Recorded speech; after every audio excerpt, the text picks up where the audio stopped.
guys remember earlier, oh, by the way, Mrs. Amy, I just double checked with the other resource, and it is oblique fissure. Or,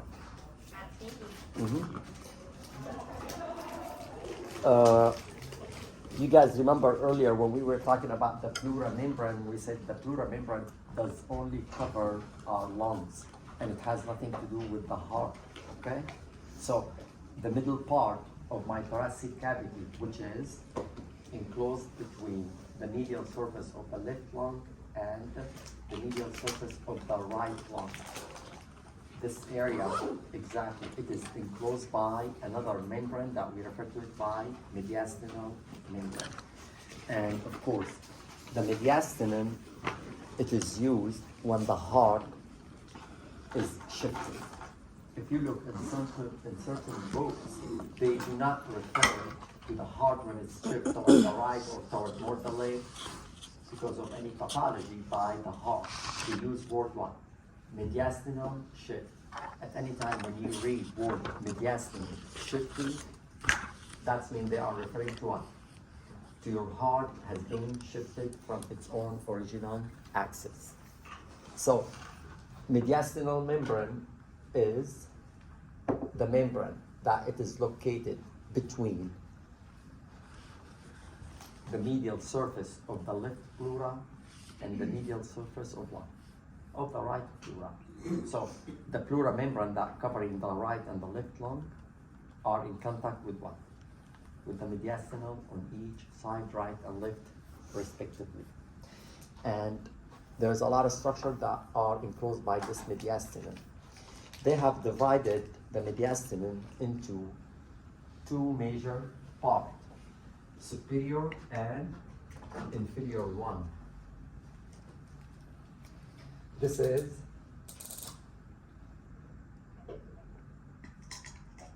the superior mediastinum between the two green part, and the superior mediastinum boundary anatomically is from the anterior, the manubrium of my sternum. From the posterior is T1 until T4, or at the level of the what? Sternal angle. So anterior and posterior. And of course, the superior portion is the inlet of the thoracic cavity, and the inferior is the imaginary line that intersects between the angle of the sternum with T4. Question? No question. What does this contain? Which structure are located within the superior mediastinum? Number one, the thymus gland. As we said earlier, thymus gland, you don't see it on us, but you do see it on the baby, okay? And we'll talk about it in a little bit. Other structure is the lymphatic system. There's a lot of lymph node and lymph duct also located within that. Part of your trachea and part of your esophagus also included in the superior mediastinum. Other structure including the nerves, and that will include the phrenic nerve mostly. The next part is the inferior mediastinum. So we say this is the superior mediastinum, and this is what? The inferior mediastinum compartment. And the inferior mediastinum compartment is basically you're going to use the imaginary line between the sternal angle and T4, T5, all the way down to your diaphragma muscles, or the outlet of the thoracic cavity. This mediastinum compartment is divided in three based on the layers that cover your heart. What's the name of the layer covering my heart? Anybody remember? Pericardium. So whatever I draw in red is the layer, the other layer of your heart, or pericardium. Based on the pericardium, they divide the mediastinum in three parts, only the inferior one, okay? That's number one. that's number 2, and that's number 3. So the inferior compartment of your mediastinum is divided in 3 compartments by itself: anterior, middle, and posterior. Which structure we use to divide it in 3 compartments? The pericardial covering layers or layer of my heart. What is the anatomic portion or delineation of my anterior mediastinum? Well, my sternum is anterior, and the anterior portion of my pericardium. So between those two is my anterior compartment. And what does that compartment contain? Nothing other than fat. How about the middle one? The middle one, actually, you know what? It does contain the thymus gland, because the thymus gland is big enough on the baby, not on you. Okay? The next one is your middle compartment. And as you can tell, the middle compartment basically is between the posterior pericardium and the anterior pericardium. And of course, the heart, or majority of your heart, is located within what? The middle compartment. The posterior one, it is between what? The posterior pericardium and your spine. Any question? And of course, all of them, they extend toward the inferior at the level of the base of the diaphragm or the exit of my thoracic cavity. Question? No? Do you know that people, they have cancer only in mediastinum, just by itself? There's diseases that belong to what? To the mediastinum by itself, including what? The cancer.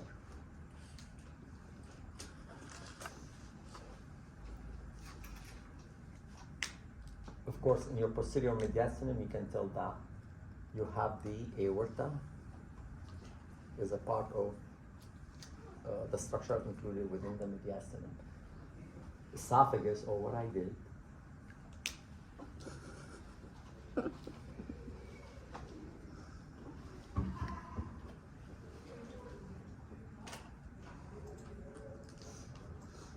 You just have to move the arrow over at the bottom. that one. No. I see the bottom, the bar.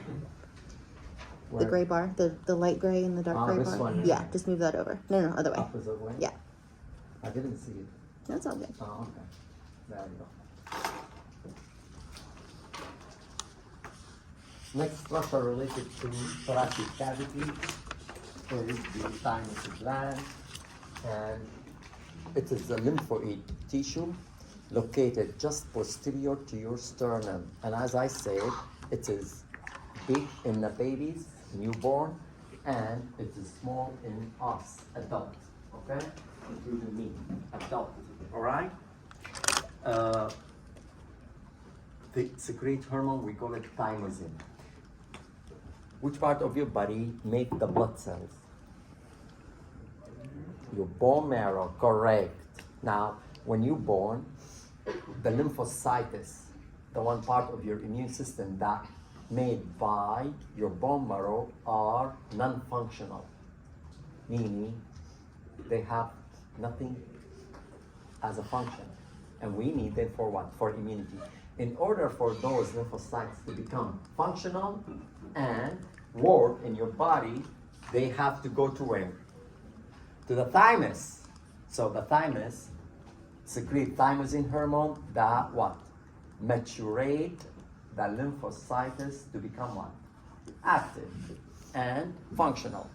After a while, your bone marrow is good enough to give you lymphocyte cells T and B without my thymus gland and the thymosin hormone. I don't need it anymore. So this is one of the reasons why. If something you do not use in your body, what's going to happen? Shrink, including what? The brain, exactly. Don't use your brain. will shrink. So that's why the thymus gland is going to shrink and we cannot see it imaging wise. Good? So we have a couple pictures. This is the thymus gland, guys, by the way. And of course, the thymus gland, you're gonna locate it just posterior to what? To the sternum. That's mean, if you know where is your sternum bone, if you know where is your sternum, you'll be able to tell where is your thymus gland. If you see it that big enough, and you are doing image for baby, we get the point. You see it big enough, and you're doing image for an adult, that's not good. That means this person is what? In trouble? The answer is yes.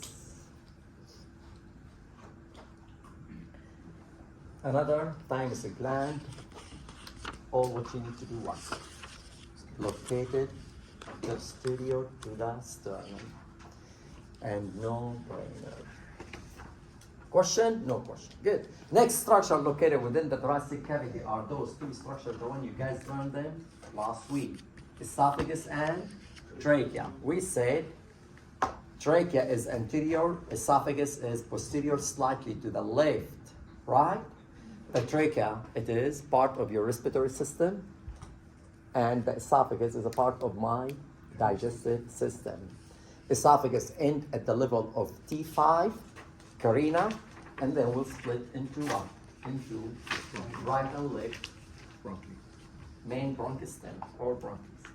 Esophagus continue further down to the stomach. After pursing your diaphragm muscles, will connect to the stomach. The landmark for all of the above, we're gonna take the spine, vertebral body. Move toward the anterior, meaning up from the spine. You will see the trachea. Slightly toward the left, you will see the esophagus. So, what is the most posterior structure? You're gonna learn further. That's aorta. The descending aorta is going to be the most posterior. Over here, you're gonna see the aorta on the next image. If you move toward the anterior from the aorta, you're gonna see esophagus. Move more anterior from the esophagus, you're gonna see the trachea. So those three structures can be simply identified just to the top of the spine vertebral body. The same what you did, guys, on the neck. It just, you are going to add at the level of the thoracic cavity, Mr. Aorta. Over here. And then esophagus, and of course next week you're gonna learn about those blood vessels. We're gonna add them to. Any question? No question. Next structure related to the thoracic cavity is the lymph. As you guys remember previously, we did discuss a little bit about lymphatic system, and we said the lymphatic system consists of lymph vessels, lymph node, and lymph organs. And the major function of my lymphatic system is number one, immunity, because it contains the T and B lymphocyte cells, and number two is to pick up the fluid escape from the blood circulation. Nodes has to filter that fluid, because that fluid should go back to where? To my blood circulation. And all the fluid in the lymph will go back to my right and the left subclavian vein. Okay? But before that fluid gets back to my subclavian vein, it has to be filtered, and this is the job of my lymph nodes. Lymph nodes are everywhere in your body, top to toe. In certain part, we said are what? Cluster, mean bunch of it. Which area of your body contains the most? The neck. 1/3 of the lymph nodes are located within our neck. Other lymph nodes are everywhere. In some area are what? A lot. Where mostly do we see the lymph node? Mostly we see them around the hilum of the organs. Meaning earlier we said your lungs has a door opening, the hilum, correct?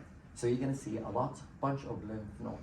But also there is other location of those lymph nodes, which is around the trachea, around the esophagus, around the hilum of the lung, and those are also a bunch of them. Now, the region are classified for cancer purpose. You do not need to know them. Lymph node cannot be seen imaging on normal people because they're too small to be seen imaging wise, unless they are what? Enlarged. There are tons of the diseases that cause enlargement of the lymph node, including the cancer. People with the lung cancer, if spread outside of the lung, first to involve what? The lymph node. Then you will see some lymph node enlarged around the hilum or possible other structures. The classification in your book, it's very like it's too much. You don't need to know them, guys, okay? The doctor, they use the cancer involvement of the lymph node in the cancer just to classify the stages of the cancer. Do you know how they do classification, the stage of the cancer? No? Do you want to know? You do?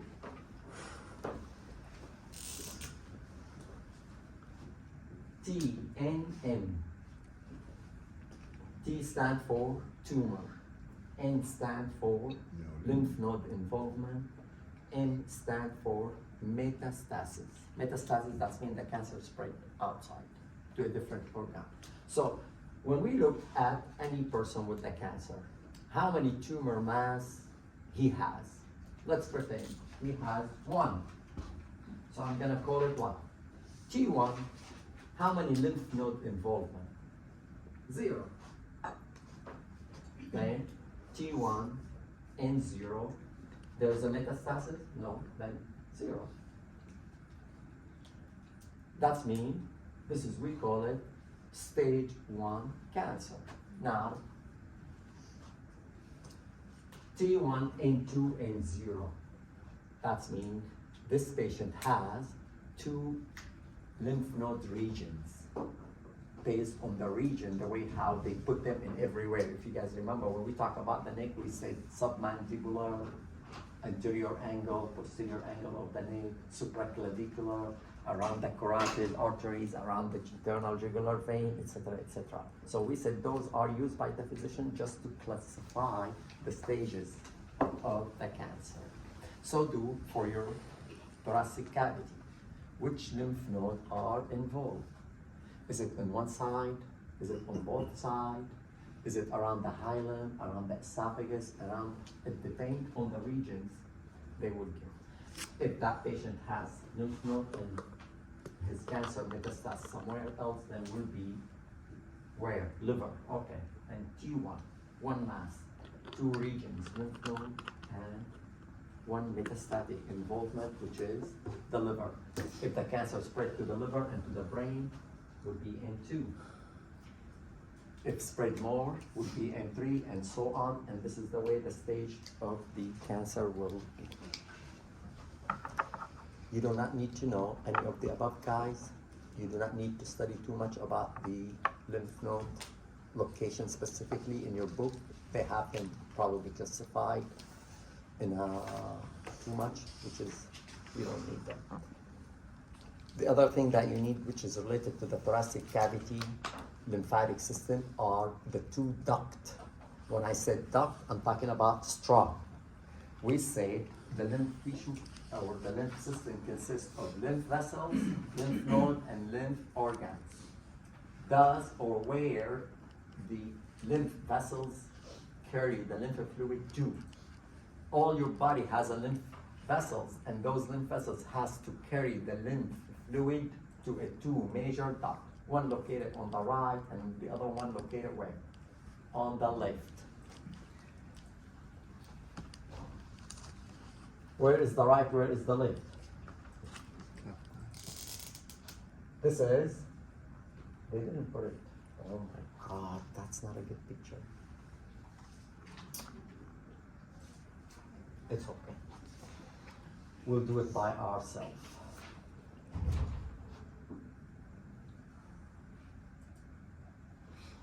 This is the left thoracic, the right thoracic duct, which is, you see it on the right side. And there's another one. Why they didn't put it? On the right side. We're gonna assume that one. The right thoracic duct. So those are the two major ducts that carry the lymph from your body, the lymph tissue or the lymph fluid. And of course, we said that lymph, it has to be what? Filtered. It has to be what? Filtered by the lymph node. And each of those, they're gonna aim in the right and the left subclavian respectively. How do they drain? The thoracic duct, which is the major one, and it drains everything in your body from the below the diaphragma and above the diaphragma on the left side. So I'm gonna split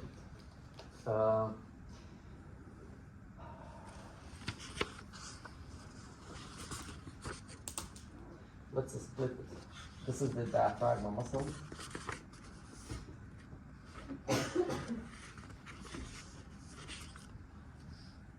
I bypassed it.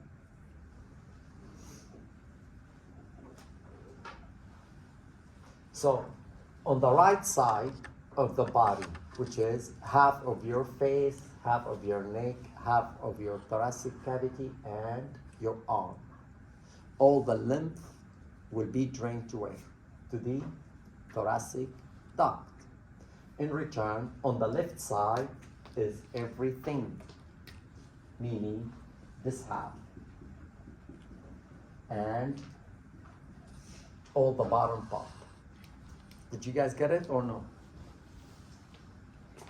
And those are the right lymph side. You guys get it? So one more time. Divide the body in two halves. Above the diaphragma on the right side, this is the one lymphatic duct that drain to the right subclavian, and this one drain only half of the face, specifically the right face, the right neck, the right thoracic, and the right arm. On the left side, left face, left neck, left thoracic, left arm, and everything on both right and left below the diaphragma muscles. And all the lymph has to be what? Drained into where? The subclavian. The lymph duct, in order to move from the abdominal cavity to the thoracic cavity, will go through a hole in the diaphragma. We call it hiatus. And when we're going to talk later on about the diaphragma, we'll refer to that one. Question? Any question, guys? No?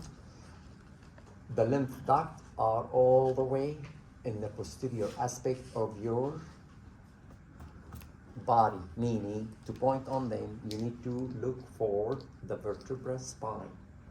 They are along the side of the vertebral spine. This is an axial cut. Have the spine body vertebra as a landmark. You move toward the anterior on the left side, you're going to see the aorta. You move toward more anterior, you're going to see the esophagus, even if they did not point on it. That's the esophagus. You move more towards anterior, you're going to see the trachea. And the cut is at the level of the trachea bifurcation, which is, we call it the carina. A lymph node identified at the level of the left lung. And of course, lymph node cannot be seen. If you see them, that's meaning there is a problem. The answer yes. So looking on the opposite side, another lymph node has been identified. So if the cut at the level of the carina, that's meaning those are perihillar. Peri mean around the highland, perihillar lymph node mean lymph node involved around the highland of the kidney, including what? Both the right and the left side. And of course, lymph node, you see them, that means there is pathologies, correct? Another, but this is CT scan, and look how big is that lymph node. Now this lymph node is immediately just underneath of what? Of my clavicle, so belongs to the neck. That's why they refer to it by cervical. Cervical mean your neck. It's exactly over here, cervical lymphadenopathy, and it is only one big one. Lymph nodes, sometimes they get big that much, guys. They are tiny, you cannot see them, but sometimes they are big. Look how that much lymph node is pushing against what? The right lung. Exactly, on the apex of the lung. On the opposite side, that patient is good at this point.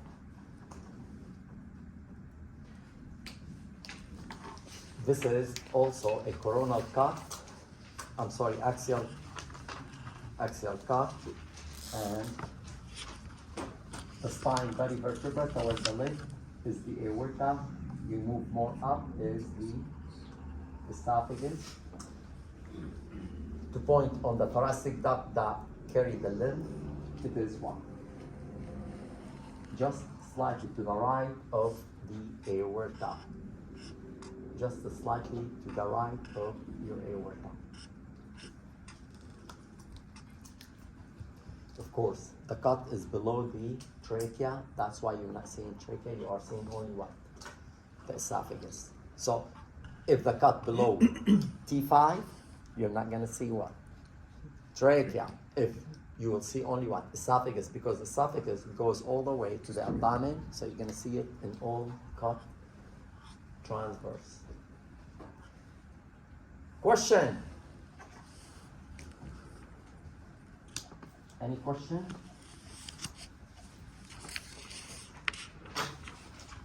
Next, for today's lecture is the muscles that belong to your thoracic cavity.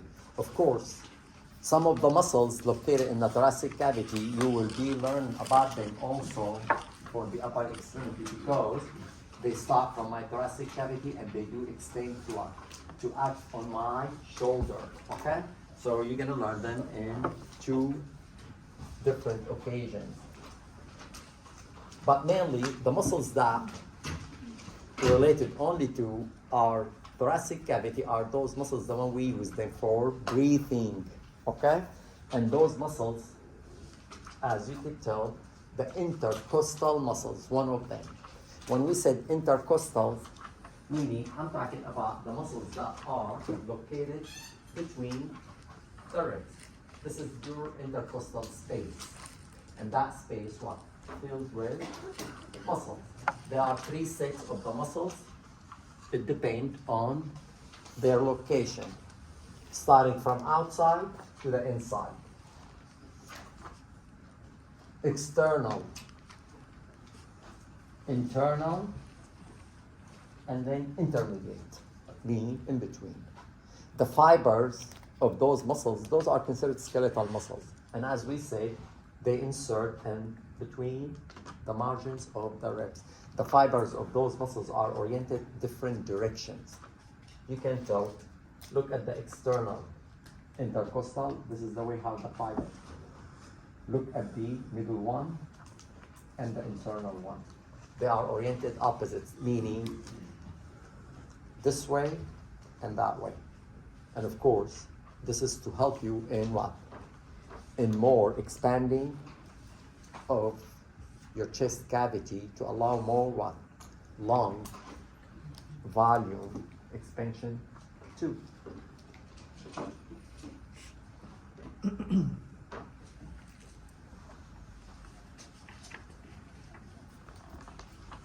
Another muscles also are involved in breathing, but those we call them helper. You have primary breath muscles, which is what? the one we talked about in the intercostal one, and the diaphragm. But we do have muscles that also we use them in what? Forced respiration or expiration. Meaning, very simple. When you are upset, what do? Or you are using everything and muscles in your body, basically. You get the point? So you need those ones too, okay? Which is, we call them extra muscles that help in respiration. Serratus posterior. The serratus posterior is two. One located on the top of your thoracic cavity and the other one what? On the bottom. So you have serratus posterior superior and serratus posterior inferior. It is set of the muscles that extend between the spine, vertebra, and the ribs. In both.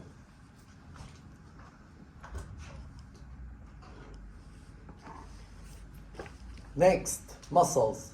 Primary muscles of the breathing is your diaphragm muscles. And your diaphragm muscles, it's a dome-shaped muscles, the way you are seeing it. Meaning, your diaphragm muscles is not a flat like this.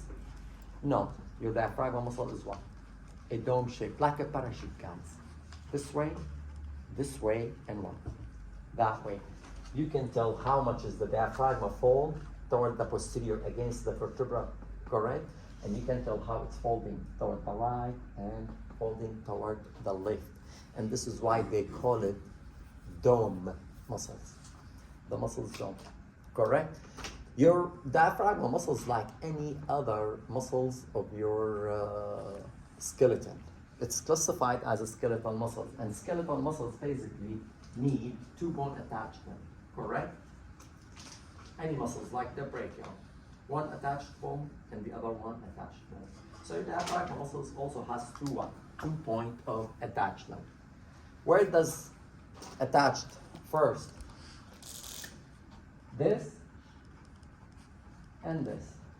And they refer to those by diaphragmatic crura. So those are what? Crura. So you have crura on the right and crura on the left. And the diaphragmatic crura on the right, you can tell it's what? Longer, attached to what? To L1, L2, L3. In return, the crura on the left attached to what? To only L1 and L2. The fiber muscles start going up and of course will fall to create the dome. In the center, which is this area, we refer to it by central tendon. The central tendon. Now the central tendon of the diaphragm has no specific what? Attachment. It has a little bit attachment on those cartilages of the ribs, but also part of it will attach to the pericardium, against the pericardium. So your understanding, this is the pericardial layer of your heart. This is what explains people when they have, you are upset, you have too much gases on in your stomach, or you eat something like Pakistan. You have a lot of gases. What happened to the stomach and bowel? Too much gas. They're gonna push what? On your diaphragm, and then the diaphragm will push against what? Against your heart. Those people typically, they show sign of what? Of heart attack. They feel like, I'm having heart attack. They rush to the hospital. At the hospital, nothing related to the heart attack. It's just a matter of what? Something in your stomach and you have too much gases. Okay?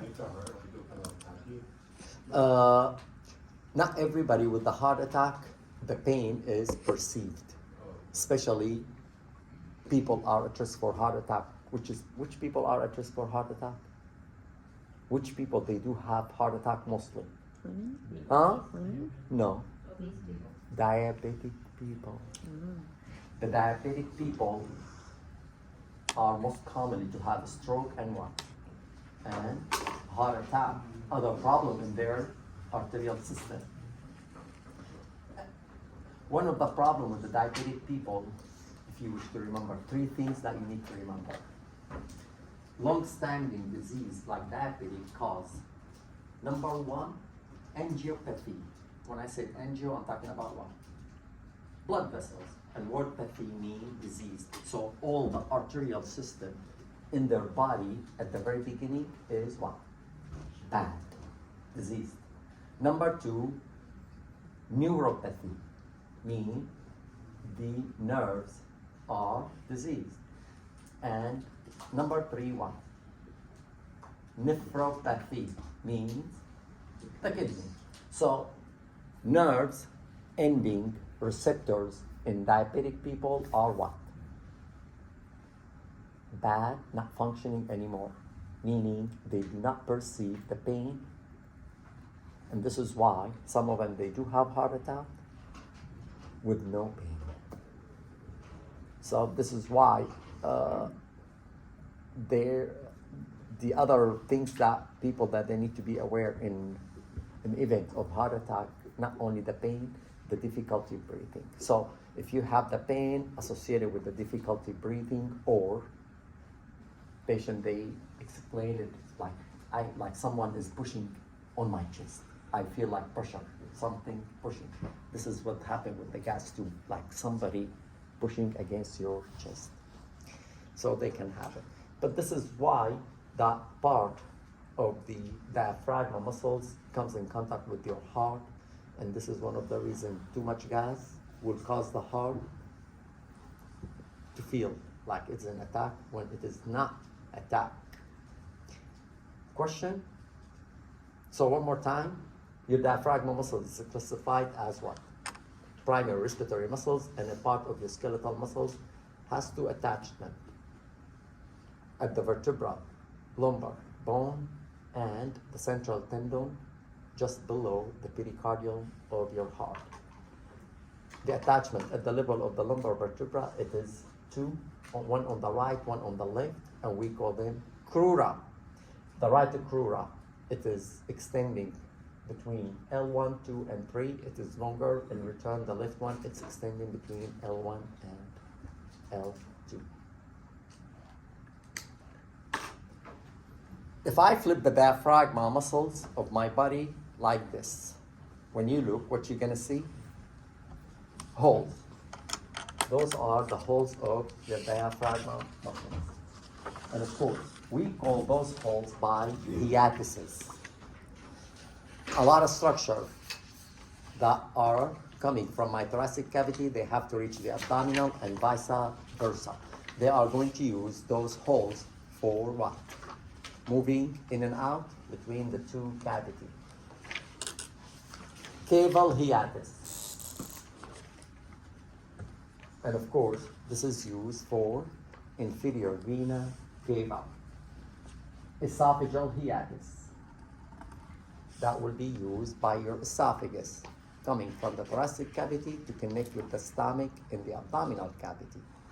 And finally, aortic hiatus, which is the aorta coming from the thoracic cavity and reach the abdominal cavity.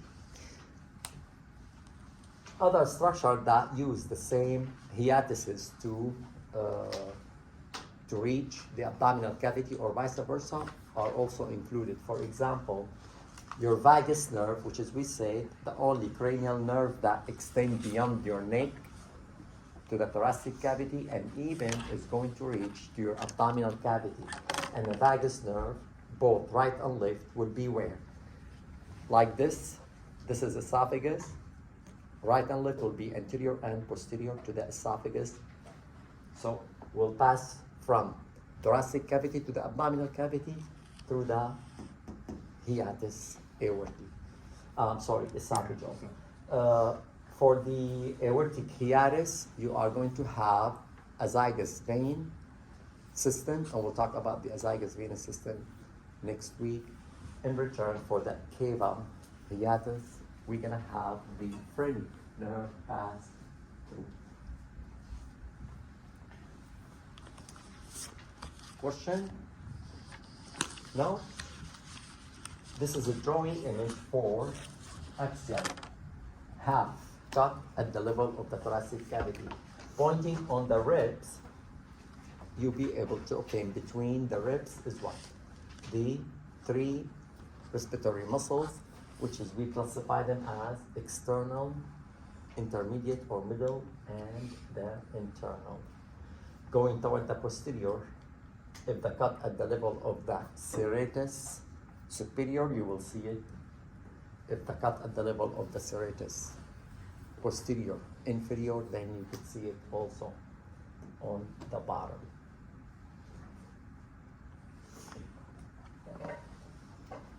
Other muscles that act on the thoracic cavity, but also they're acting on my shoulder, and those are the pectoralis muscles. You're hungry, Mrs. Idana? Yeah. You are? Okay, everybody back at. Well, I don't have food. I'm just waiting for you. I can finish later on. Are you sure? Can we skip lunch today and finish the lecture? That's what you said last week. The what? That's what you said last week. I said with one condition. The Boo. condition is not fulfilled.